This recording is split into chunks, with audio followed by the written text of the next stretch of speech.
Hey, I'm Judy Gold, and I'm hanging out at the Kelly Alexander Show. Jealous?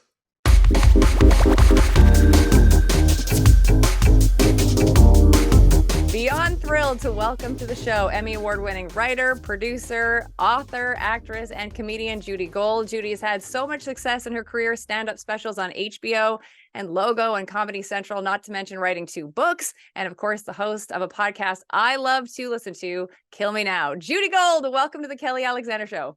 Kelly, thank you. Thank you. I hope it's not too loud. I do live off of a very busy street in Manhattan that all of the ambulances use to go to the hospitals. So just warning all of your listeners. That's fine. I think you talked about that on one of your episodes recently. And I do. Yeah. Because I try to do it really late at night but it's ridiculous. And they're so loud. And yeah, I recently talked about how there's different ambulance sounds here, and there's one, the regular one, and then there's the one that reminds me of Nazi Germany. So so it's annoying and it's loud and it goes right into my apartment. But I live in New York City. Yeah. So I wanted to start off by asking you, apart from being mom and wife, you have a lot of other career titles, like I just listed off: writer, producer, actor, comedian. Which one is the most important to you, and does the order change? Oh, well, the mother part is will always be the number one. But if you're talking about career, I'd be nowhere without stand-up comedy. It is something that I love more than anything, that who knew? I always think I'm going to be 61 in November. Oh God, I have to go kill myself right now. But anyway, thank God the ambulance will be right there. Yeah. But, and I still I never thought as a 19-year-old that I would be, still sitting on the subway with my notebook, going down to the Comedy Cellar to try out new material, at 61 years old, and still excited about it, and that's the thing. So I would say, of course, I want to be on a TV show. I love writing. I want to be set for life because I was on a show that got syndicated, and not that we get any residuals anymore, but yes, but I love stand up. It's my roots. I walk in the cellar at night, and it's like I'm home. It's family. I love stand up. I love the art of stand up. And I love live performance. There's nothing that compares to live performance. How do you feel about the younger comics coming up? And I'll just give you an example. So for me, being on the radio, I feel exactly the same way you do, but on the radio. And I love doing live radio. But I noticed that some of the younger announcers that are coming up do things differently. Like a lot of them want to pre-tape some of their on-air. Oh, of course. And so I'm just wondering, what have you noticed with younger comics that either you appreciate or drive you nuts? Well, first, I want to preface it with, there's so many great young comics out there that I'm really impressed sometimes. And also, the fact that the subject matter, I came out on stage in 1996 and it was huge, in these mainstream clubs. And the fact that I see these comics going on stage, just talking about being trans or being gay or being non-binary, whatever, and there's no reaction. That to me is the greatest thing. Although, as you know, I wrote a book about cancel culture, so I am really, the opposite end of that is that, we're constantly worried about offending people. But I think what I resent the most, and it speaks exactly to what you were saying, is that unfortunately club bookers and owners are very short-sighted. Oh, there we go. They want the money. So that means how many followers does this person have? I'm gonna book them because they have a viral video, but they don't have the skill of being a great stand-up. They don't know how to close a show. It takes years, at least 10 to figure out what the hell you're doing on stage. I think 15 to be like, okay, I got this, I get this. And so when you don't work at the craft and instead you're spending your days taking, photo shoots or doing funny little skits, which great, it's nice you have a following, but that doesn't translate into stand-up comedy and great stand-up comedy. So what happens? The audiences attend the show. They're like, oh, this is stand-up? Ew, I'm never gonna go see a stand-up show again. So all these seasoned, and a lot of us are older, but all of these seasoned comics now have to worry about how many followers they have and how can I sell seats. It's just, and it used to be, how can I be the greatest comedian there is? How can I write the best material? So our priorities have changed. And so in that regard, I see a lot of, and I think it'll catch up. Like you were saying, they want to pre-tape. They want to pre-tape because they don't have the confidence or the skill to be live. And the things that happen live are the greatest, make the greatest radio, but they're not skilled enough to be able to deal with that. So it's really, I don't know, in a way, it's upsetting. And, in a way, the other part of it is, boomer, you're a boomer, you're a loser. You just don't want to adjust to this new way of doing things, which, yeah, there's an element of that, of like, oh God, I'd rather read. I'd rather be writing material than like, okay, hey everybody. But I get it. It used to be, you would book The Tonight Show and they would plug whatever your date was and that would fill the seats.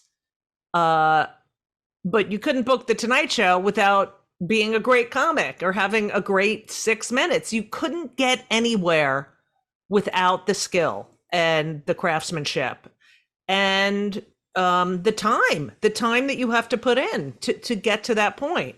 So I think at some point it will catch up with them. But for now, I guess this is the way things are. But look, Kelly, my kids on the phone.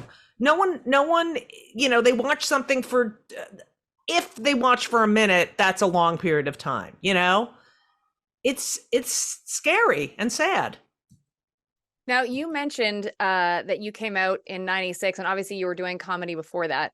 And I wanted to ask you how it was navigating not being out before that, because just, again, I don't want to use myself as an example, but so I am part of the community. I didn't come out for many years on the air because I just wanted to be Kelly. I didn't want to be Kelly, right, a girl. But what was it like for you? Because as a comic, you draw so much from your life. So how did you keep it under wraps? Well, that's exactly why I had to come out. So I've been doing this about 41 years. And so when I first started, I really didn't have material about all right, let's just start with the fact, I talk about this in my book.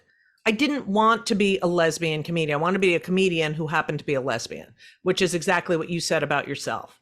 I didn't have any material about being a lesbian.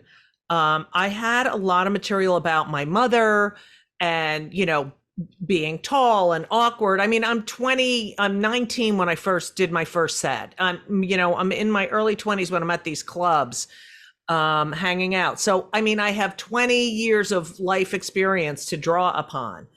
And I was working out my act. I was working in the mainstream clubs. I wasn't up there saying, oh, I'm a big dyke and I'm a big lesbian, no, that wasn't who I was. And then when I had a child in 96, I had all this amazing material, and every comic talks about their families. And I was like, what kind of message is it to my children where I say, listen, this is something we don't talk about? No, I'm proud of my family.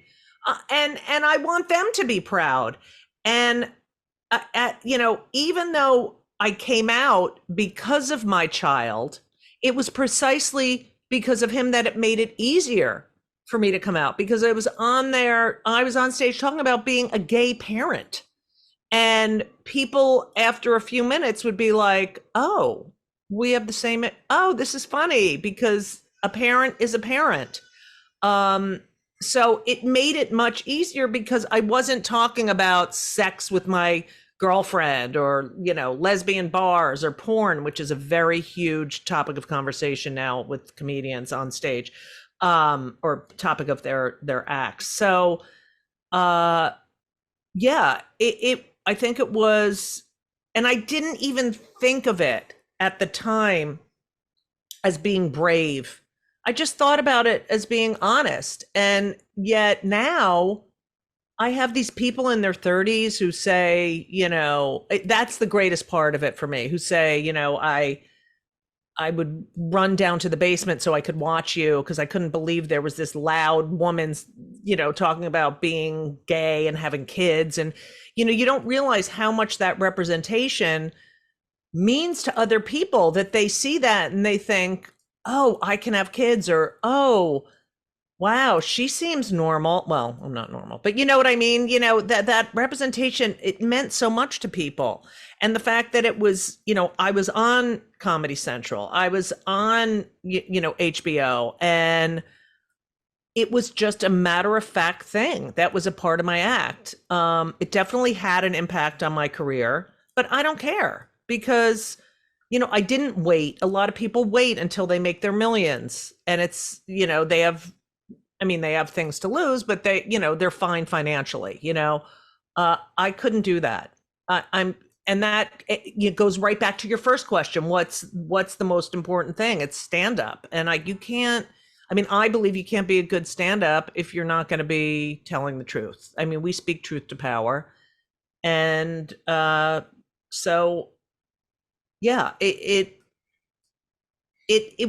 could feel the audience shift. There was a palpable shift after people had seen my HBO special. I'd already been on a series. I had, fans and people coming to see me, and you could feel the, wait, what?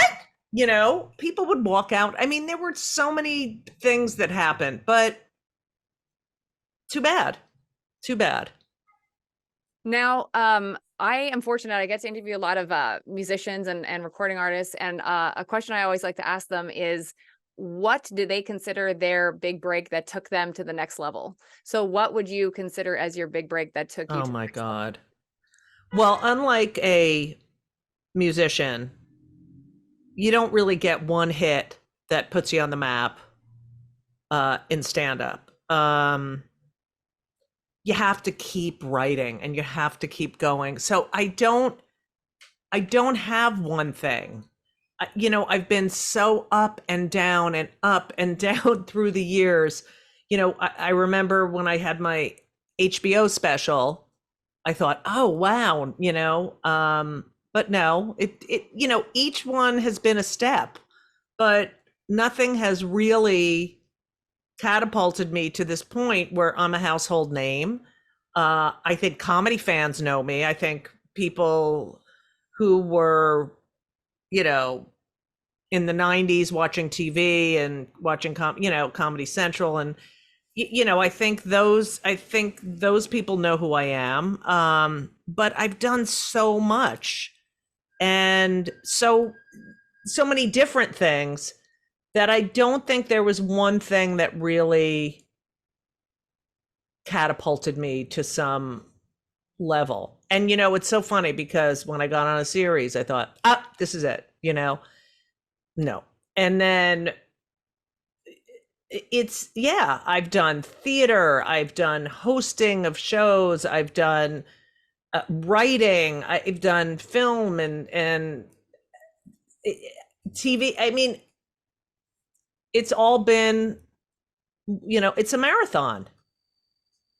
It's a marathon. So nothing has really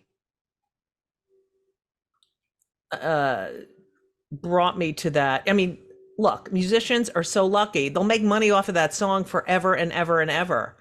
And if someone uses it like in the back of a rap song, as the basis for, I mean, they're set. So yeah, it's all been a slow climb. Can you and I'm not at the top. Yeah. Can you talk to us about how you ended up being on the Rosie O'Donnell show as a writer and producer, and Oh, sure. what it feels like to you're always and forever going to be announced as Emmy Award winner Judy Gold. I know. It's so funny.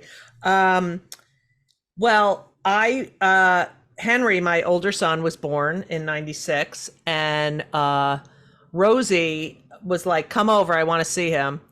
And she loves babies. And I have known Rosie since before anyone knew who Rosie O'Donnell was. And so I went over there, and she's like, you know what? You don't want to be on the road now. Why don't you submit some jokes? And we're looking for we need one more writer. And, you'll work for 13 weeks and then you'll be home for 13 weeks because that's the period that they hired writers for. So I remember I submitted some jokes, and then the next day she did a couple of them. So I was like, oh, they're going to call me. And they called me, and I started writing on the show. And then when I was in these pitch, and first of all, we'd have jokes written by 7:30 in the morning. Okay. Not good. But, I would get up at like 5. I was training for the marathon too. I was out of my mind. I would get up at 5. I'd go running. Then I'd get to the office like 6:30 and start writing a couple of jokes. And I used to go through the newspapers. And as I was going through the newspapers, I would find these crazy people that I thought, oh God, Rosie has to have this person. Like I would read, someone's obsessed with vacuum cleaners and knows everything about that, and I started pitching these things in our writers meeting in the morning. And she said, we don't have a human interest producer. Why don't you become the human interest producer? So that's how I started producing. So I put all the non-celebrities and the kids and all that kind of stuff on the show. And I still helped with a little bit of the writing, but I ended up staying for the first 2 seasons. And it was, and I said this to Rosie on her podcast, I always thought about, here's this show that changed. It really changed television. It was a phenomenon. Everyone watched that show. It was really incredible. And it really helped Broadway as well. And I remember thinking, God, if these people in Middle America knew that this show is being run by a bunch of, nerdy theater gay kids and their allies, what would they think? And finally Rosie ended up coming out, and it was just really a bunch of misfits creating this amazing show. And I had so much fun. I'm still in touch with so many of the people, and so many of them became huge producers. And you see these Broadway people who are now huge stars that first had their first TV appearance on that show. That's how I ended up working there. And I loved it. Was it a lot of pressure? I know you stayed for 2 seasons. Was it a lot of pressure in those 2 seasons, especially because it became popular very quickly? Like it was right away. Was there pressure? And it was live. Yeah. It was live. Yeah, it was crazy. And was there a lot of pressure to did you know that it was a success? Obviously you knew it was a success, but was there pressure to keep being this, or did you guys just were in a zone and kept going? I think at the point where we were like, oh my God, this is a huge success. I think we were all really in the zone. And I think I was good at the producing the real people, real people, because I got Rosie. So I knew her, I knew her comedy and I knew what made her laugh. And I was a comedian and I did a lot of crowd work. And so I knew how funny she was off the cuff with real people. So I would find out when I would do my pre-interviews and talk to them and book them for the show, like what I would find something out about them that was really interesting that I knew Rosie would be like, oh, and I heard blank and I heard blank. And I would stay in the pit, and I'd write ask about blank, like I'd write it it was very in the moment and real. And I think the fact that it was live kept us in that zone. It wasn't like you could ruminate about things. It was like you did the show in the morning, and the minute it was over, you had to prepare for that next live show the following day. So we were really like all whirling dervishes. And I remember just being like, I am so tired. And I still wanted to do stand up. So there's a club down the street from me called Stand Up New York. And I would say, can I go on first? And I would do like an 8:15 spot just so I could keep in shape. But yeah, I had 2 kids and, oh no, I only had 1 child then, actually. I had a child and I was working, and it was such an amazing experience. But yes, definitely in the zone. And also something could happen the night before. Like Rosie would be like, yeah, my cab driver, I'm in the cab and he gives me a piece of gum. He says he gives everyone a piece of gum. Find the cab driver. Like that was how it was. Crazy. It was crazy, but it was so fun and exciting. Well, on behalf of everybody, and I'm sure you've got this a million times, thank you so much, because that show got like so many of us through whatever, and just so much, right. So much love. And so thank you on behalf of everybody that loved it. Oh, please. It was all her, but thank you. I wanted to ask you, so the book that you wrote recently, yes, I can say that. Where is it? I have it here. Talk to us about like why you felt compelled to write it, and were you concerned about blowback after it was released? Well, that's good. That's a good question. The blowback used to bother me, but I don't care anymore. So I'm at the point where, I've been in this business so long. There's nothing you can say to me that I have not heard.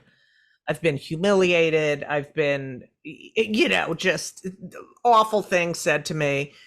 So I don't, and I'm, you get to a point where you're like, no, sorry. And you're fearless. And so I wrote the book. Yes, I can say that. When They Come for the Comedians, We're All in Trouble. And of course, it came out in July of 2020 in the middle of the pandemic because that's the kind of luck I have. So, and I was actually asked to write the book. I was on a piece on Vice News about, they were doing a piece about college bookers that book comedy shows, and how they were censoring the comedians and telling them what they could and couldn't say on behalf of the students, of protecting the students.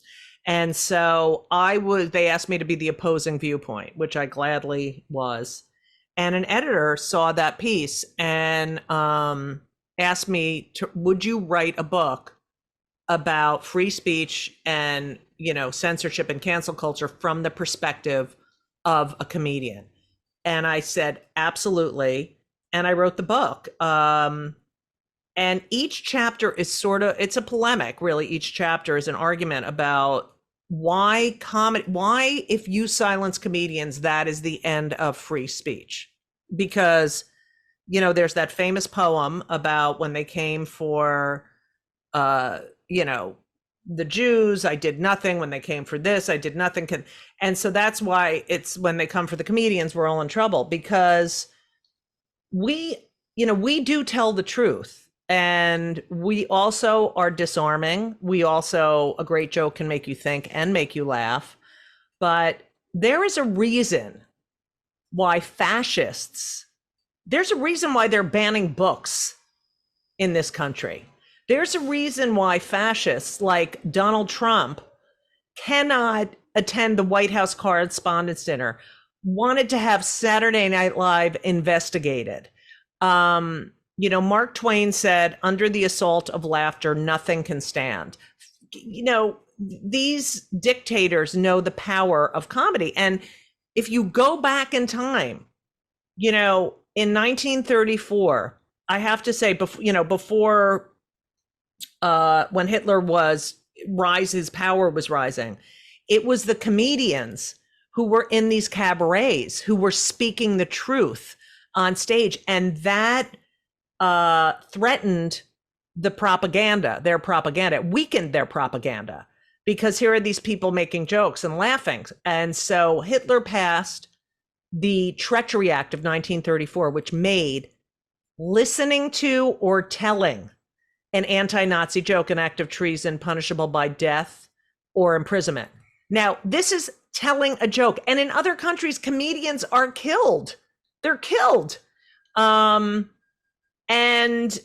it's not a joke, pun intended. And so, Hitler passed that Treachery Act in 1934, but a year before is when he started banning books. So we're on this it's sort of like I'm scared in a way. So the book is sort of a call to action. And we did an off-Broadway show based on the book, directed by B.D. Wong and written with my friend Eddie Sarfady, who also helped me write the book. We argued every chapter together. He always played the devil's advocate so we could prove the point. And it's going to go on tour, which is exciting. And it was a big hit. But, again, people are like, oh, this is so dangerous. And I don't think of it as dangerous. I think of it as necessary. And, it's so funny because when the book came out, my first review on Amazon was this woman who wrote, I really liked a lot of what she had to say, and I learned about this and I learned about that, but she hates Trump, so I'm giving it 1 star. And that proves my point right there, that you're gonna make sure I get 1 star, which is all social media. Like the fact that social media gives power and a voice to people who don't deserve it. That's why we're in this situation. But so she proved the point. Like, I don't like her personal politics. So I'm going to try to cancel her. Even though there were parts of the book she really liked. But I can't prove my point about why are comedians held to a higher standard than our politicians? Their speech incites violence, disparages people, spreads conspiracy theories. They lie, and yet they're still employed. And a comedian tells a joke you don't like, and they should never get on stage again? No. N-O. So it infuriated me. But yeah, here we are. With the tour, are you being careful? And I don't even like to use that word, but being careful where you're touring this? Well, another great question. I really want to go to places that are red. I mean, I want to go to the red places where there's a little blueberry in the middle. Like, there's places in Texas where, we're the blue part of this, we're the blue. Yeah, but I really do want to see what people who don't share my politics have to say about it. I think it's really important. And I do believe in more speech, because you silence people, you're dumbing them down. You know what I mean? You're stopping conversation. You're stopping critical thinking. And this rewriting of history, it's scary. It's so scary. So I don't know exactly where we're going. I know they're working on I gave them a list of places I want to go, but yeah, I definitely want to go to places that have an issue with this kind of thing. As I mentioned before we started recording, I'm a religious listener to your podcast. I love you. As a Canadian, it's very interesting because, we have our view of what our neighbors to the south are. And you're obviously very upfront about your thoughts on the politics that are going on in your country right now. So I just wanted to ask you what your thoughts are on Canada as a whole, especially my city, Montreal. And also, are you again, concerned on some level because you're so forthright about your opinions. Like, do you worry about your safety ever? Like when you're traveling? I have in the, there have been certain times where I've been threatened and stuff. So yeah, I get a little like, but I really don't. Oh wait, I'm sorry. I just moved to a truck stop, so no, I don't really worry about my safety. I'm thoughtful about, I weigh the consequences of posting things, but always my gut takes over, and it's like, you can't let them win. I love Montreal. So I was in Montreal for 12 days, and reminds me of old New York. It just reminds me of when New York was just full of artists, and it's just a great place. And I say on stage, it's so funny because the people, people are so angry here. Like there's, people are beating the crap out of each other at like baseball games and fighting, and there's just a constant tension in the air of someone's gonna freak out, and you just don't know what's gonna happen. And also this whole gun culture where you go to a parade and you're like, oh God, or I was hosting Pride in New Jersey, the biggest Pride in New Jersey, and in Montclair. And I was like, wait a minute, you just don't know. Even when I went to synagogue for the high holidays, you're like, oh yeah, right. There's a lot of tension here. And I don't feel that in Montreal. And I love the comedy audiences because, especially during the Just for Laughs Festival, they know comedy and they appreciate it. So yeah, I love it. I love it there. I can't wait to come back. The food is so damn good. It's a great place. And the health, like no one's like dying on the street because they can't go to a doctor, I don't know. It's a really great place. Thank you. I'll say thank you on behalf You're welcome. of our entire city. Judy, I wanted to ask you too, like, again, being a religious listener to your show, I know how important sports are for you. And so, especially tennis. And I love the episode that you did with Ben, where you were talking about college basketball, because right. I'm super into it. My lady LSU team. So talk to us about how sport just helps you or how it plays a part in your life. With managing, because you're a hustler, you're always all over the place doing stuff. So where does sport fit in to keep you balanced? Well, first of all, I work out all the time, but I play tennis. And so all summer, and I'm on the board of the Provincetown Tennis Club. So I have a house in Provincetown, Massachusetts. And, we play tennis every day. I love it. I used to play singles when I was younger, but now I play doubles, which I love. It's such a game of chess, and it's so interesting because you're communicating with another person and you're covering the court. I don't know. I love tennis, but I love sports. And my girlfriend Elisa, I was just gonna go like this. Yep. So she's a huge sports person. She kind of got me into football, but I love basketball and I love tennis. And, my son plays college basketball, and he will be probably playing overseas when he graduates. And, watching him, he's so dedicated. It reminds me of me when I was starting out in comedy, where like, he does all the work. There's another place where you can't skimp on the work.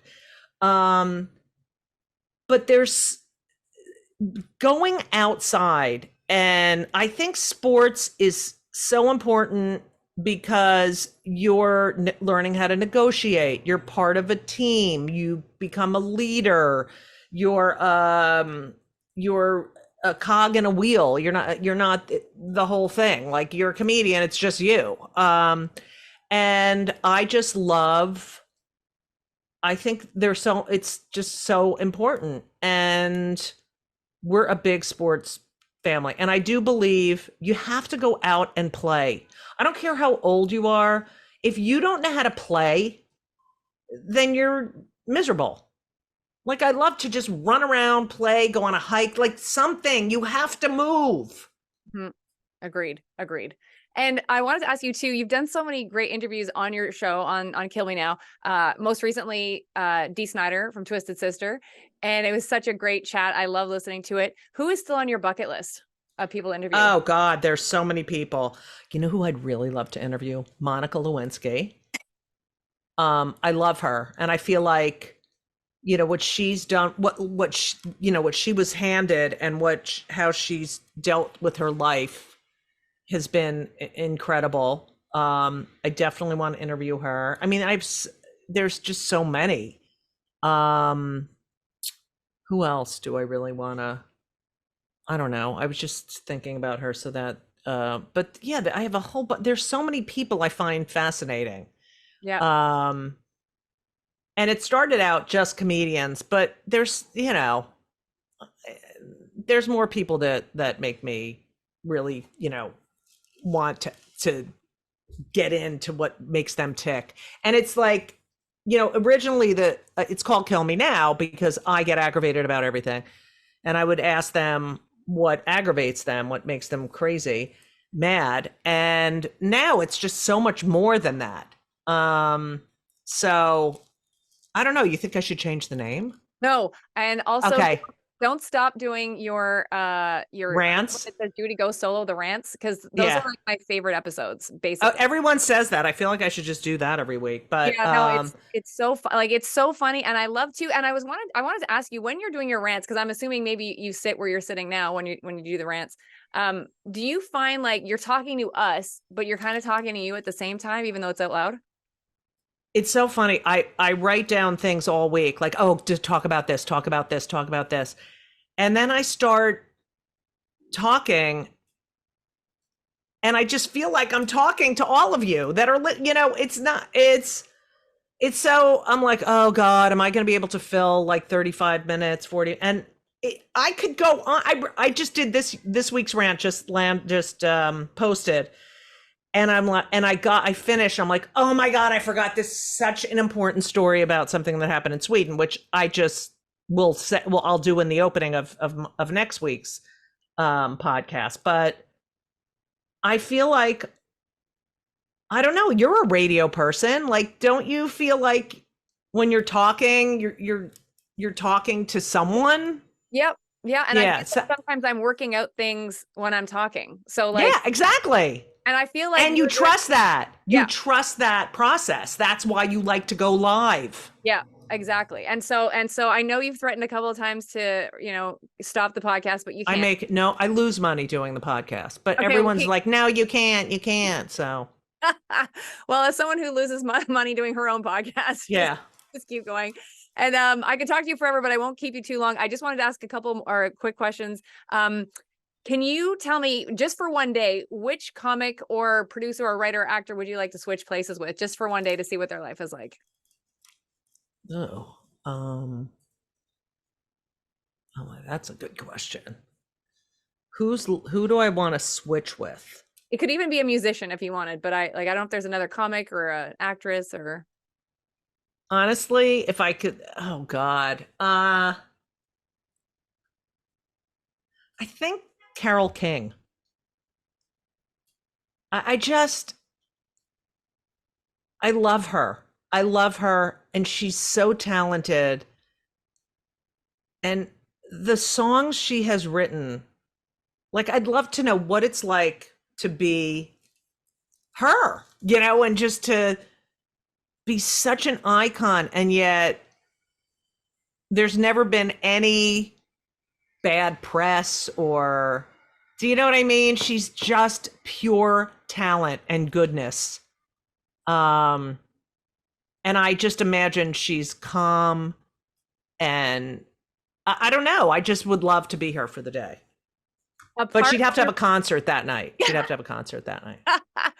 Apart from your family and friends, who is the coolest person in your phone that you can call or text? I think the first person that comes to mind is Cindy Lauper. Amazing. Yes, that's great. Okay, that's cool. I mean, there is no one cooler than her. No, you're right. I mean, she just is the coolest thing that ever. She's incredible. She's whatever. She's the coolest person on my phone. Amazing. And last question for you, because I think you are a hustler, right? Like with everything you've Oh, got, please. you're a hustler. What still gets Judy Gold up in the morning and ready to take on the world? Oh God. And I have diurnal depression. So mornings are really hard for me. Wow. What gets me up? I don't know. I think it's, well, coffee for sure. And, my life is not, every day is not the same. So I think that it's an adventure. Every day is an adventure because I'm doing something different. But I also think it's that I want to conquer something, I want to learn something that day. I want to fix something. You got to realize that, you have a purpose, and I try to find that purpose. So, but it definitely starts with very strong black coffee and many cups of it. Okay. Amazing. Judy, it's been an absolute thrill to have you on my show. Thank you so much for doing this, and we cannot wait for you to come back to Montreal. Oh, thank you. I want to bring my show there. Yes, I can say that. You'll be safe there's here. the poster. There's the poster. Yeah. See it? Yeah, I love it. Yeah. So, thank you for having me. Amazing. I love it. And I'll just tell the audience, of course, you can grab all of Judy's social media handles and everything else on her website, judygold.com. Hey, it's Kelly, and I just want to take a moment to thank you so much for all of the support that you continue to show The Kelly Alexander Show and our latest program, Just Dance, that I co-host with award-winning choreographer Tina Landon. We've been having so much fun on Just Dance, and we'd love for you to be a part of it. We've done interviews with Brian and Scott Nicholson, who work with Ariana Grande, RJ and Nick, who work with Pink and Katy Perry, Luther Brown, who works with our girl Janet Jackson, and the list goes on and on. And we also have many surprises coming for you in this coming year. So please sign up and join us to have lots of fun. hy.page/Kelly Alexander Show, our YouTube channel as well, youtube.com/Kelly Alexander Show, and our newsletter, which is kellyalexandershow.com/subscribe.